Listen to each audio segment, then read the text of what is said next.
Black and Black? King of Black?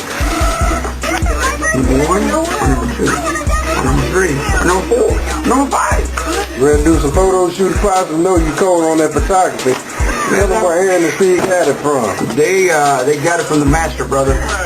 The master of disaster. How you doing? Steve Cortez, Nonstop Graphics. Check us out online, nonstopgraphics.net. What's up, man? Lopez, 214, D-Town, representing, you know what's up. What's up to my boy S.E.J. See me working, man. That's what I do, 24/7 work, man. Alright. Like, man, working non-stop. Nonstop, Black and Black.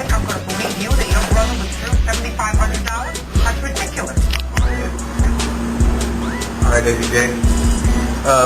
Surrounding yourself, I guess, by business-minded people, is that something that you look to, like toward the Windy Days and, like Diamond D's? Do you look to people like that? Yeah, because, you learn a lot from people who know what they're talking about.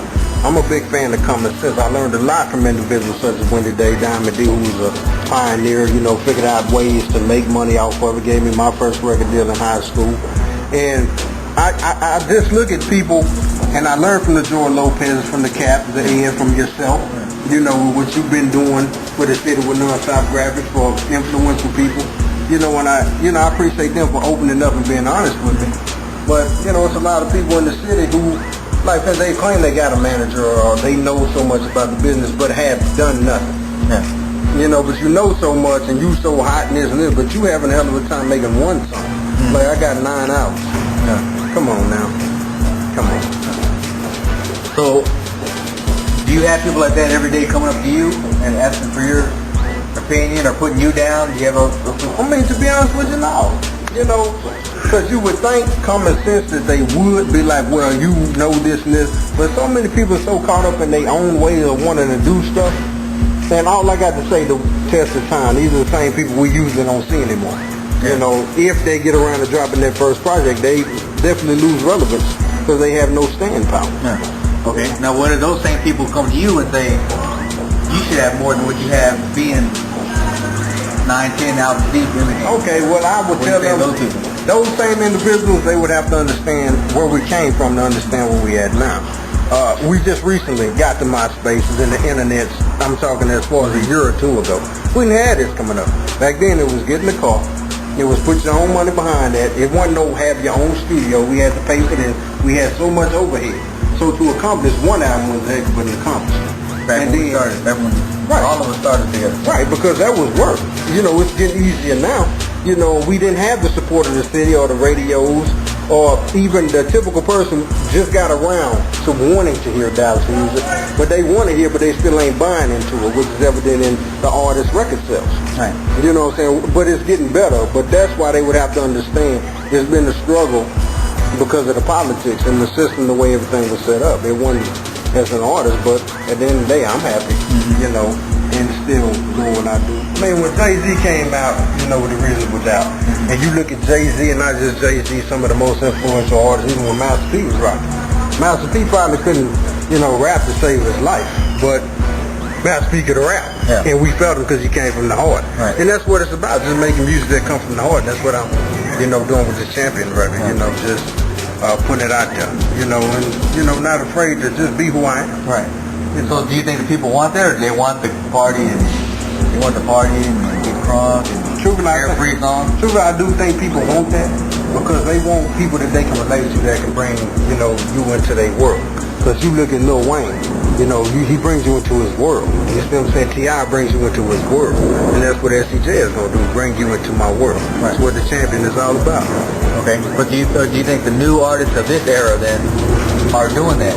Because remember, those are, what you're saying, those are the guys that were been in the game for a while, like the Waynes have been here forever. Right. T.I. has still been doing the thing before he blew up, before he was a household name. Right. He was still doing the street music. So was that the old school era? Was that a past era of the real music? Or is that music now just the stanky leg and no disrespect to those guys, because they got to make the kind of music that they felt, and I personally like that record, and I like what these guys do, but I just will say the art I want to see a person go in on a record. You know what I'm saying? Something that I can learn something from. And I do feel that has been lost, but I also think that's why we see a direct correlation between that element being lost and the low record sales. Right. People Now, with that being said, then, do you think too much emphasis is being put on making a club record? Honestly, yeah. You know, because what's a club?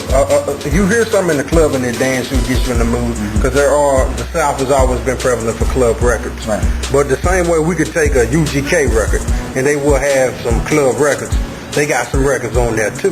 You know what I'm saying? That you could just fit into a prime example, Riding Dirty.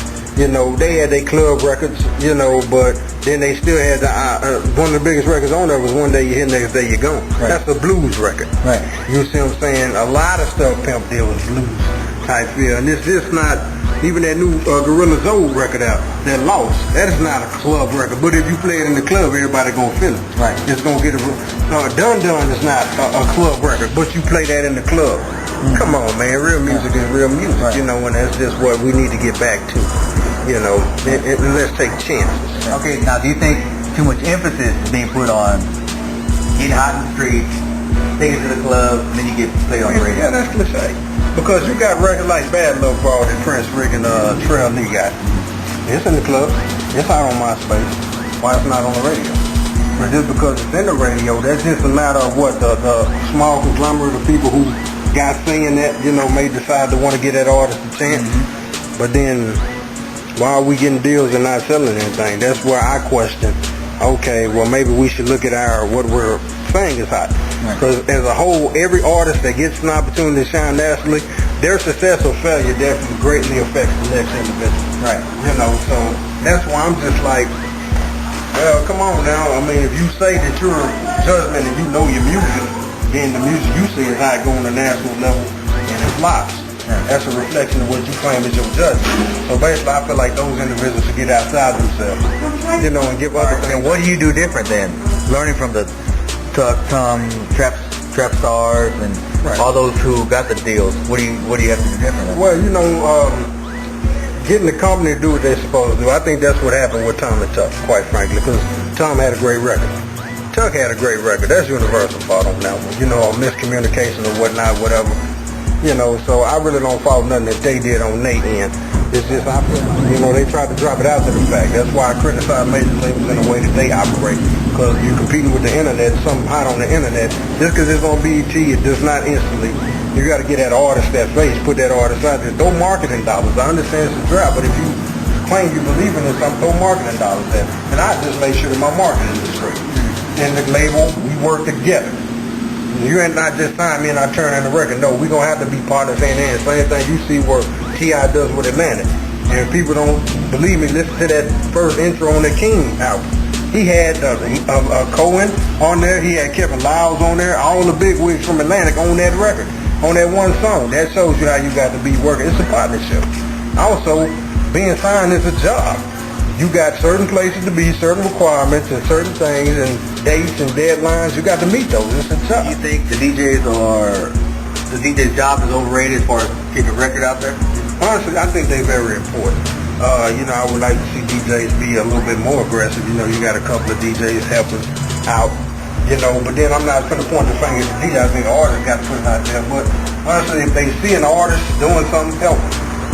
I mean, don't make it about a money thing. Put that artist on your team, because if the artist blow and you helping them, the artist going to look out for you. It's just one hand wash the other. You know what I'm saying? But we just got to keep that brotherly thing. And remember, we all on the grind. And it would make sense. And also, let the people decide. If an artist doing his part and he's giving that up, let the people decide. Put it out there. And this is not a badge on the DJ. Because everybody needs to do better, but we got to make sure we're doing better with the right stuff. You see what I'm saying? But honestly, right now, I'm not going to lie, I'm questioning everybody's judgment at this point on between what's hit and what's not. Because we got all these hits, but we ain't got no hits. Right. You know?